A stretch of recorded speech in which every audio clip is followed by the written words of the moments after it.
Halo guys, kita bertemu lagi dalam sel muda-mudi kita secara atas talian. Wah, saya sangat bersyukur sebab hari ini kita dapat berkumpul lagi bersama di tempat ini. Dan saya berharap juga Anda semua berada di dalam keadaan yang sehat sejahtera bersama dengan keluarga kamu masing-masing. Amin. Mari kita mulakan sel kita dengan berdoa. Mari kita berdoa. Tuhan, kami sangat bersyukur atas kebaikan dan kesetiaan penyertaan-Mu bagi kami sepanjang hari-hari yang lalu bahkan sampai ke hari ini. Dan Engkau membawakan kami bertemu kembali dalam sel muda-mudi kami. Dan kami berdoa bila kiranya Tuhan Engkau memimpin kami, Engkau memberkati juga bekalan internet kami supaya semuanya akan berjalan dengan baik ya Tuhan.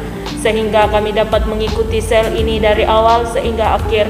Dan kami akan menerima berkat yang berkelimpahan daripada Tuhan. Dalam nama Tuhan Yesus kami berdoa. Amin. Nah, sekarang kita masuk di dalam ruangan icebreaker. Oke, icebreaker kita pada hari ini pun spesial juga. Ini adalah berkaitan dengan firman Tuhan yang telah kita dengar sepanjang minggu-minggu yang lalu, di mana kita telah belajar bersama, yaitu ketujuh mujizat yang Tuhan Yesus telah lakukan. Kami ingat lagi mujizat yang pertama yaitu mengubah air menjadi anggur. Nah, itu adalah icebreaker kita. Jadi soalan-soalan saya akan berikan. Kamu boleh lihat juga nanti soalan itu akan dipaparkan di screen Anda masing-masing. Soalan beserta jawaban A, B, C, D.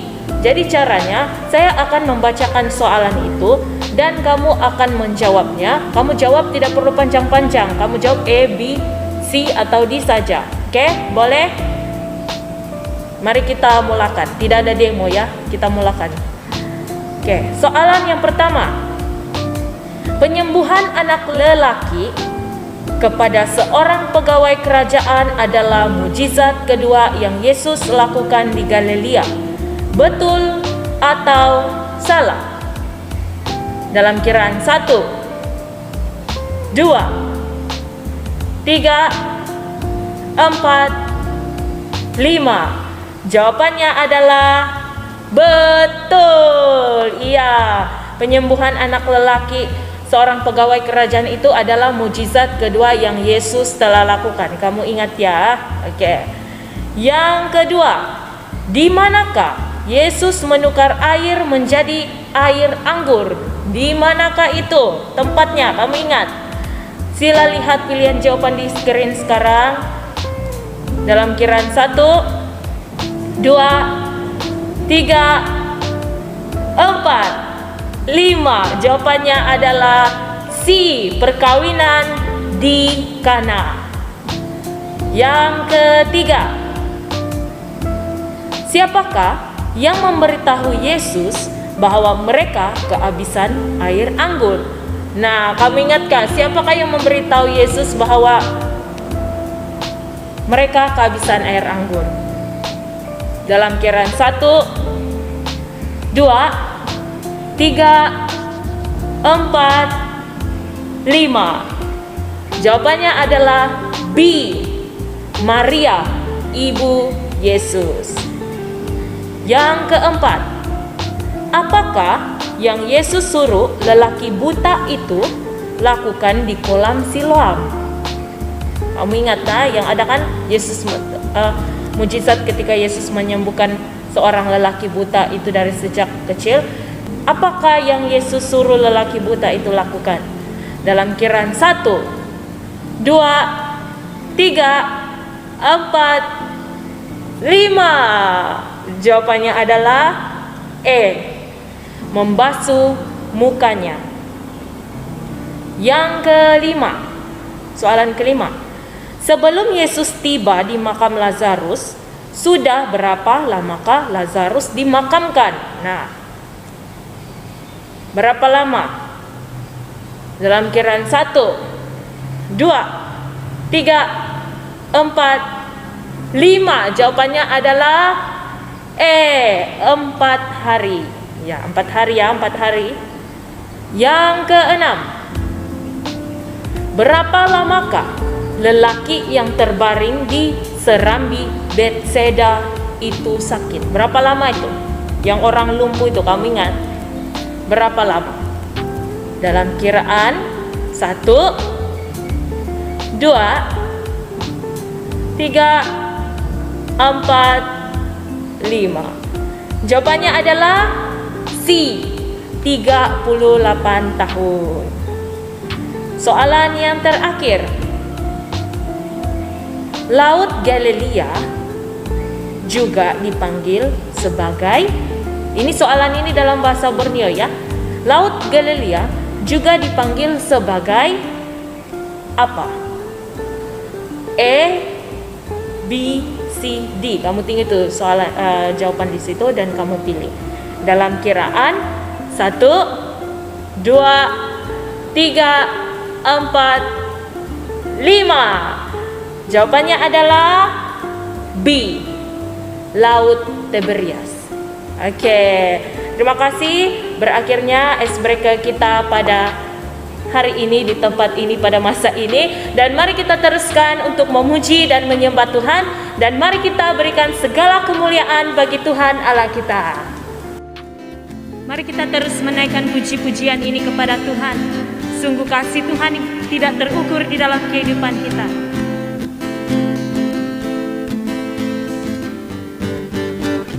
Tiada terukur besar kasih setiamu Tuhan. Panjang dan lebarnya melebihi lautan. Jauh tinggi mengatasi langit, dalamnya tak dapat ku selami.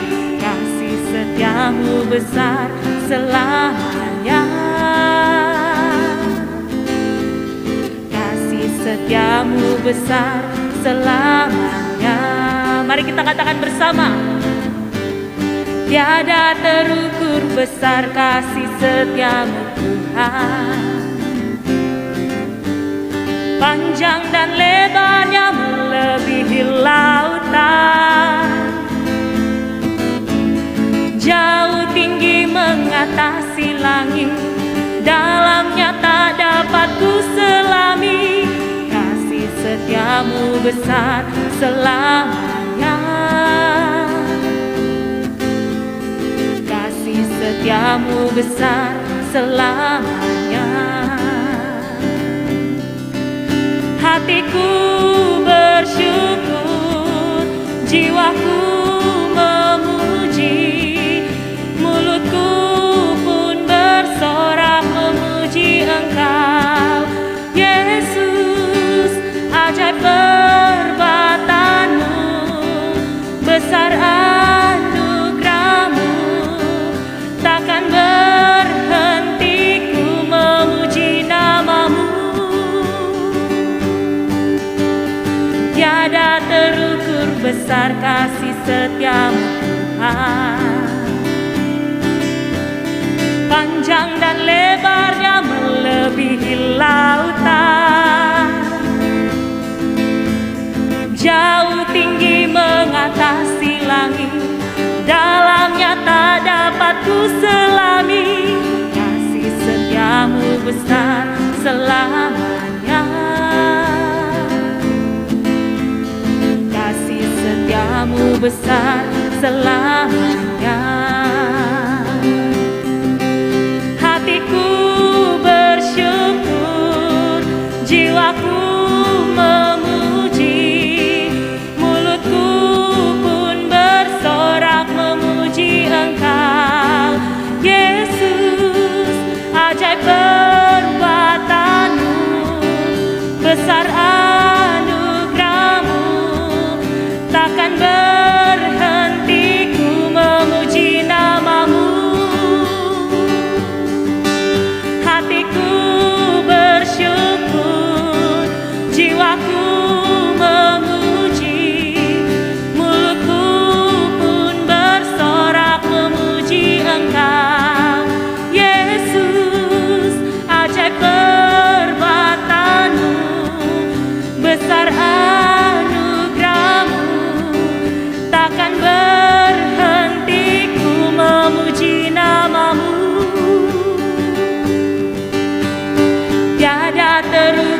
besar kasih setiamu Tuhan. Amin.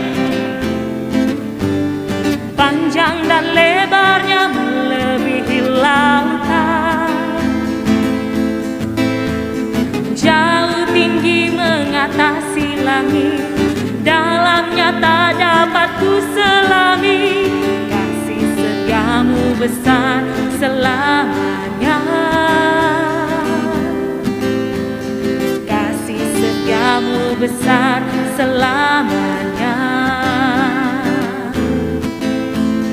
kasih setiamu besar selamanya, kasih setiamu besar selamanya. Mari kita berikan segala kemuliaan bagi Tuhan.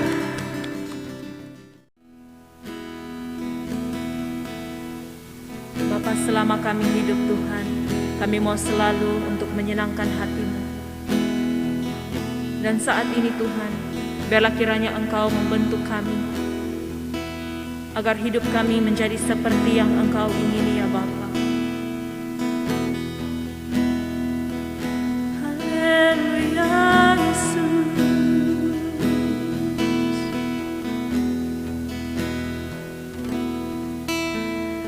Tuhan, ku mau menyenangkan-Mu. Tuhan, bentuklah hati ini jadi bejana untuk hormat-Mu. Cemerlang bagai emas murni. Tuhan, ku serahkan hatiku, semua ku berikan padamu. Kuduskan hingga tulus selalu, agar aku menyenangkan-Mu, menyenangkan-Mu, senangkan-Mu. Hanya itu kerinduanku, menyenangkan-Mu, senangkan-Mu. Hanya itu kerinduanku. Mari jemaat Tuhan, kita nyanyikan lagu ini bersama. Tuhan, ku mau menyenangkan-Mu. Tuhan, bentuklah hati ini jadi bejana untuk hormat-Mu. Cemerlang bagai emas murni. Tuhan, ku serahkan hatiku, semua ku berikan padamu. Kuduskan hingga tulus selalu, agar aku menyenangkan-Mu, menyenangkan-Mu, senangkan-Mu. Hanya itu kerinduanku, menyenangkan-Mu, senangkan-Mu. Hanya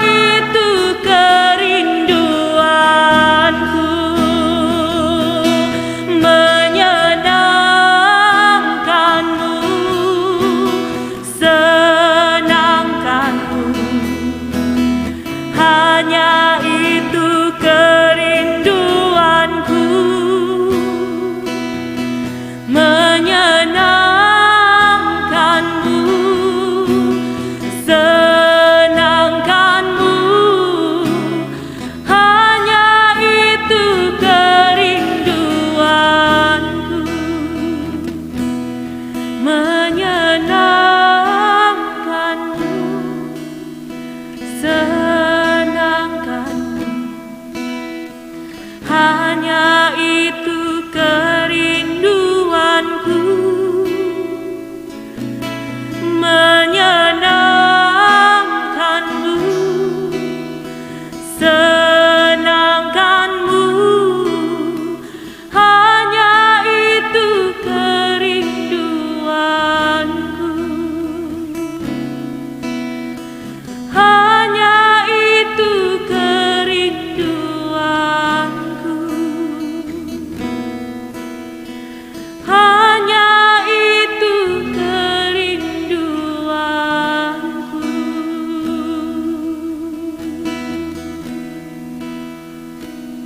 Sungguh Tuhan, kerinduan hati kami adalah menyenangkan hati-Mu di sepanjang kehidupan kami ya Tuhan. Kami serahkan hidup kami sepenuhnya ke dalam tangan-Mu. Biarlah kiranya Engkau membentuk kami seperti yang Engkau ingin ya Bapa. Agar ya Tuhan, hidup kami ini akan menjadi berkat ya Tuhan kepada semua orang di sekitar kami. Dan terlebih lagi ya Tuhan, untuk menjadi dan selalu menyenangkan hati-Mu di dalam kehidupan kami. Kami serahkan Tuhan semua ini ke dalam tangan-Mu. Hanya di dalam dan di atas nama Tuhan Yesus kami berdoa. Amin. Jadi saat ini kita masuk di dalam ruangan penyampaian firman Tuhan. Mari kita siapkan hati kita bersama untuk mendengar apakah yang akan disampaikan pada hari ini.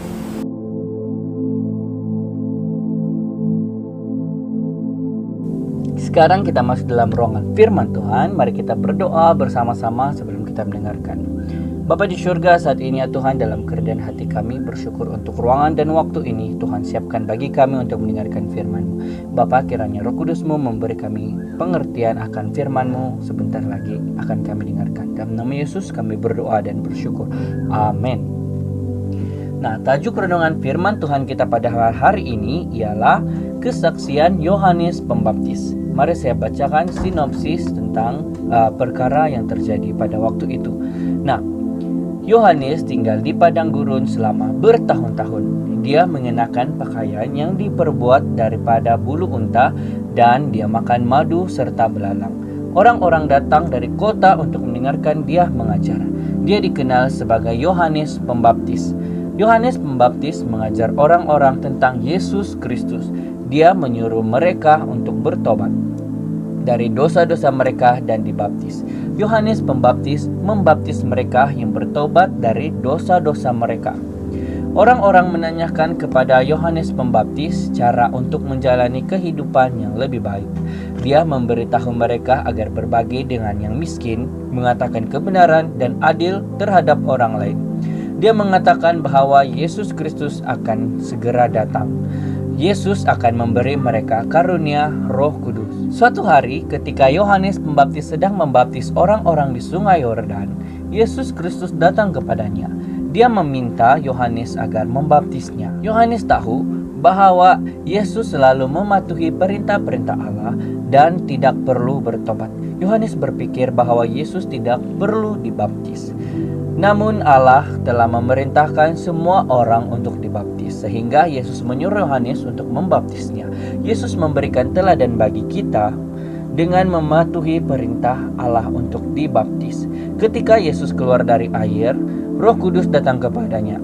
Allah berbicara dari surga mengatakan, "Inilah anakku yang kukasihi, kepadanya lah aku berkenan." Yohanes Pembaptis juga bersaksi bahwa Yesus adalah putra Allah. Nah, di dalam pembacaan tadi, mari kita melihat poin yang pertama. Poin yang pertama adalah Yohanes Pembaptis adalah utusan Allah. Sebagai saksi, tentu isi kesaksiannya tidak berpusat kepada dirinya sendiri. Dia hanya seorang saksi yang harus menyampaikan kepada orang lain apa yang ditugaskan Allah untuk disaksikan. Isi kesaksiannya datang dari Allah. Ia tidak dapat mengarang, menambah atau mengurangi isi kesaksiannya. Allah menugaskan dan memberinya isi kesaksian. Demikianlah ia harus menyampaikan, tidak lebih dan tidak kurang. Saksi tidak sama dengan wartawan. Wartawan bertugas menyampaikan informasi tentang orang lain, sedangkan tugas saksi adalah memberi kesaksian mengenai apa yang dialami, dilihat dan dirasakan secara pribadi, dan bukan menceritakan pengalaman orang lain. Inilah sebabnya Roh Kudus dicurahkan kepada rasul-rasul agar mereka memperoleh kuasa untuk menjadi saksi. Nah, dalam Kisah Para Rasul pasal 1 ayat 8 mengatakan, "Kamu akan menerima kuasa kalau Roh Kudus turun ke atas kamu, dan kamu akan menjadi saksiku di Yerusalem dan di seluruh Yudea dan Samaria dan sampai ke ujung bumi."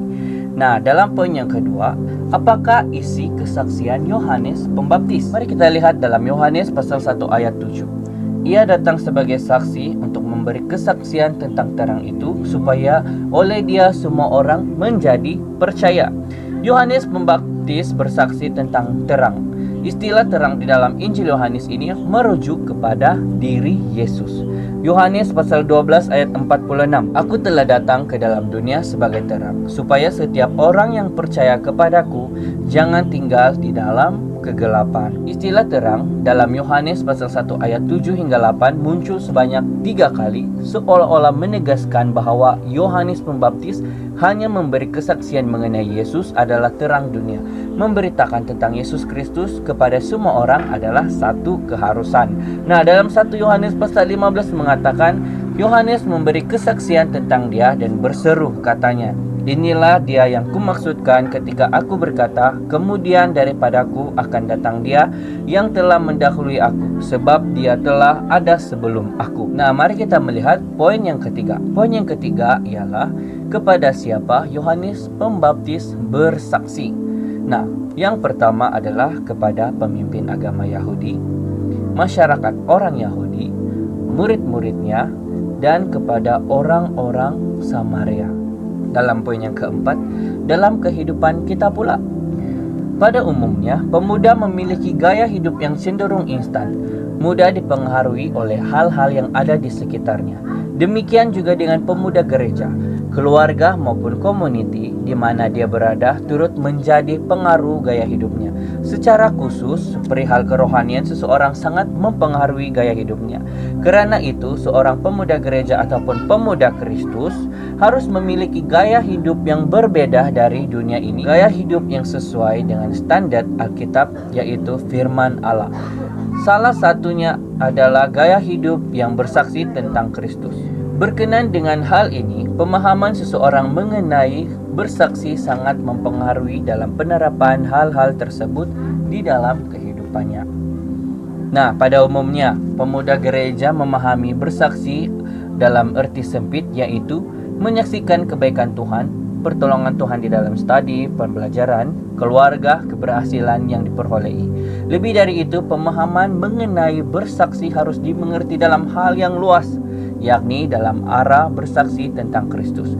Pengalaman seseorang dengan Tuhan dalam arti perjumpaan seseorang secara pribadi dengan Tuhan, memulihkan kehidupannya, bahkan mendorong dia untuk menyaksikan itu bagi orang lain dengan tujuan orang lain mengalami hal yang sama.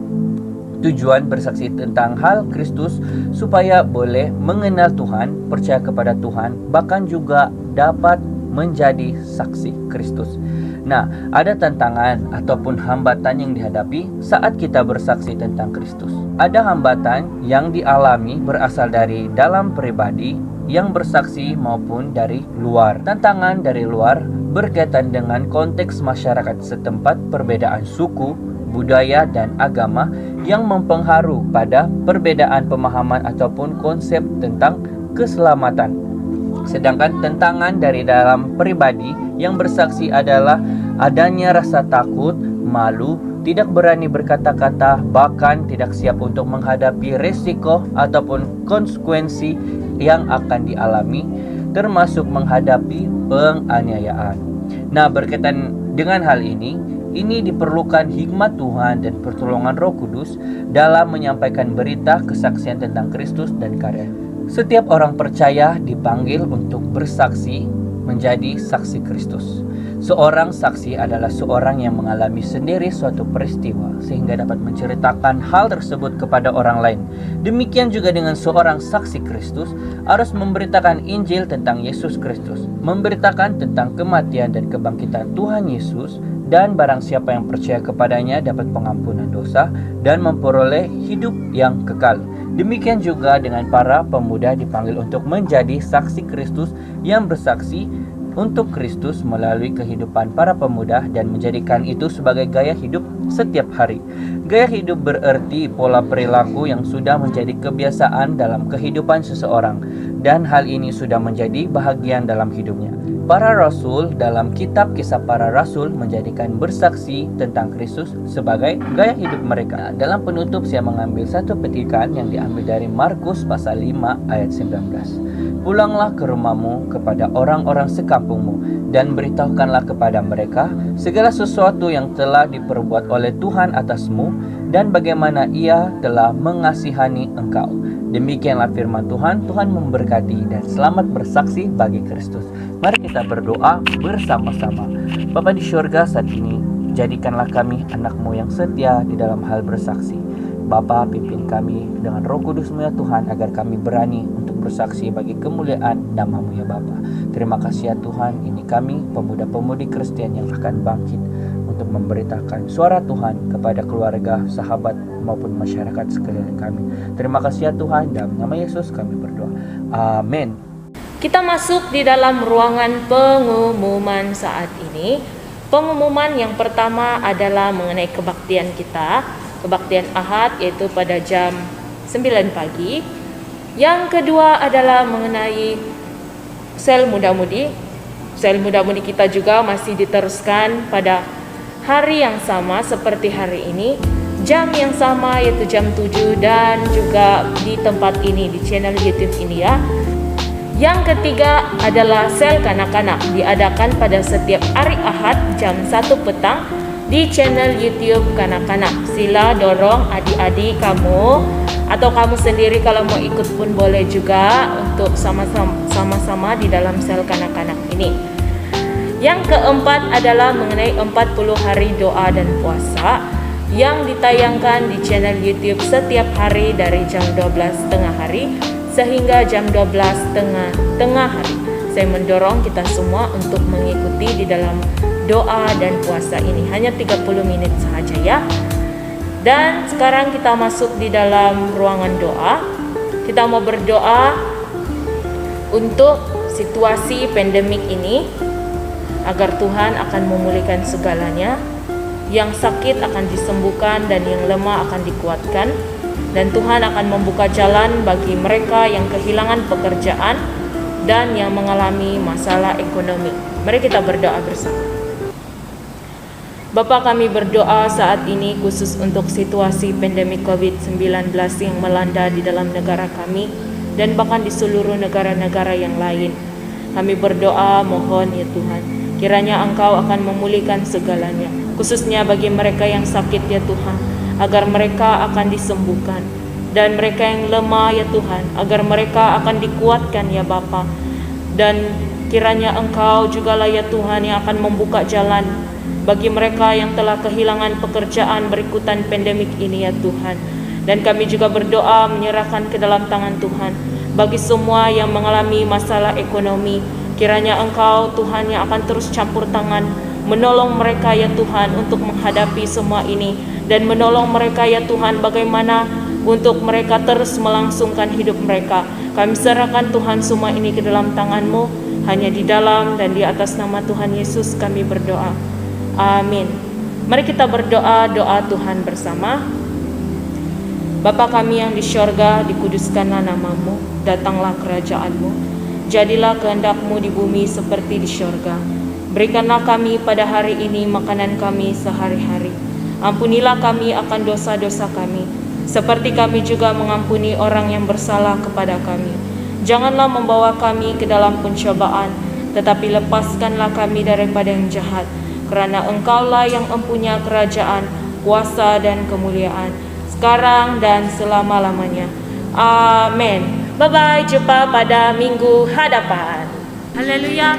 Mari kita terus menaikkan segala pujian kita bagi Tuhan. Mari kita menyatakan kegembiraan kita melalui lagu-lagu pujian ini.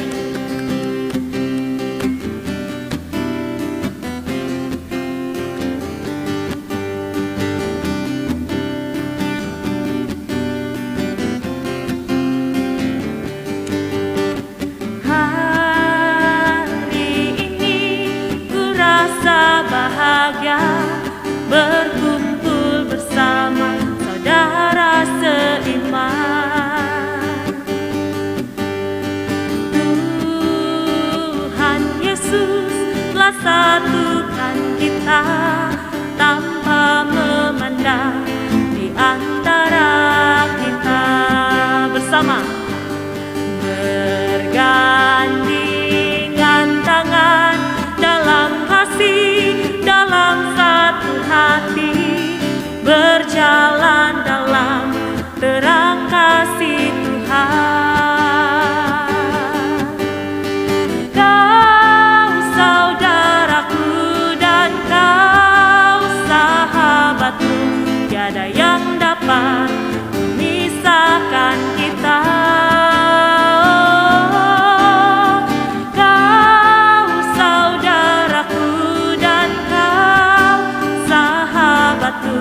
Tiada yang dapat memisahkan kita.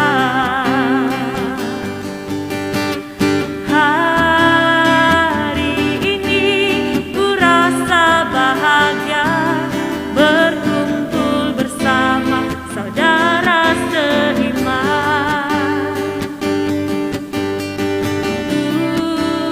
Tuhan Yesus telah satukan kita tanpa memandang di antara kita bersama, bergandingan tangan dalam kasih, dalam satu hati, berjalan dalam terang kasih Tuhan.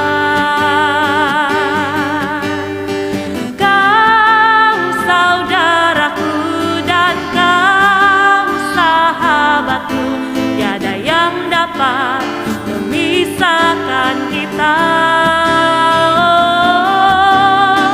Kau saudaraku dan kau sahabatku, tiada yang dapat memisahkan kita. Kau saudaraku dan kau sahabatku, tiada yang dapat memisahkan kita.